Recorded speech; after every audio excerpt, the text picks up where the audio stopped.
Speech బిల్లుపై select committee ఏర్పాటు చేసింది. కమిటీ చైర్మన్ గా మంత్రి పొన్నం ప్రభాకర్ ఉన్నారు. అలాగే 13 మంది సభ్యులతో సెలెక్ట్ కమిటీ నియమించింది. వర్షాకాల సమావేశాల్లోగా నివేదిక సమర్పించాలని హెయిట్ స్పీచ్ బిల్లు 2026 పై కమిటీ అధ్యయనం చేసింది. అయితే బిల్లుపై సభ్యుల అభిప్రాయాలు పరిశీలించింది.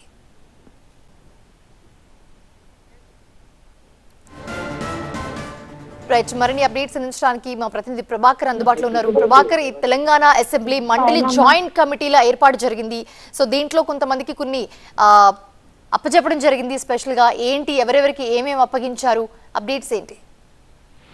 పలు కమిటీలను స్పీకర్ ప్రకటించారు. దాంట్లో చాలా కీలకమైన కమిటీలు ఉన్నాయి. ఎయిట్ స్పీచ్ బిల్ పై సెలెక్ట్ కమిటీని ఏర్పాటు చేశారు. దీనికి చైర్మన్ గా మంత్రి పొన్నం ప్రభాకర్ నియామకం చేశారు. దాంతో పాటుగా 13 మంది సభ్యులతో ఈ కమిటీని ఏర్పాటు చేశారు. 2026 అసెంబ్లీ వర్షాకాల సమావేశాలు ముగిసేలోపు నివేదిక ఇవ్వనుంది ఈ కమిటీ. దాంతో పాటుగా Telangana hate speech and hate crimes నివారణ బిల్లును కూడా ఈ పరిశీలించనుంది. దాని తర్వాత మార్చి 30న హేట్ స్పీచ్ బిల్లును ఆమోదించింది అసెంబ్లీ.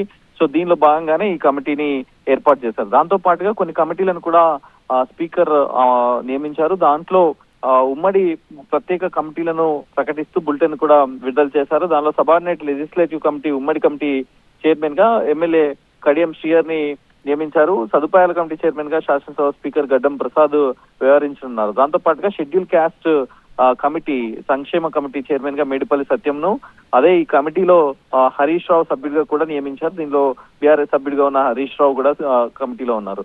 దాంతో పాటుగా షెడ్యూల్ ట్రైబ్స్ కు సంబంధించి పాయం వెంకటేశ్వర్ ను నియమించారు. బీసీ సంక్షేమ కమిటీ చైర్మన్ గా మకాన్ సింగ్ రాజ్ ఠాకూర్ ను నియమించారు. అట్లాగే విమెన్ అండ్ చైల్డ్ డిజబుల్డ్ అట్లాగే ఓల్డ్ పీపుల్ సంక్షేమ కమిటీ చైర్పర్సన్ గా చిట్టం పర్ణికా రెడ్డిని నియమించారు. సో ఇలా దాదాపు ప్రివిలేజెస్ కమిటీ చైర్మన్ గా డిప్యూటీ స్పీకర్ వ్యవహరించనున్నారు. ప్రభుత్వ హామీల అమలు కమిటీ చైర్మన్ గా పటోల సంజీవ రెడ్డిని నియమించారు.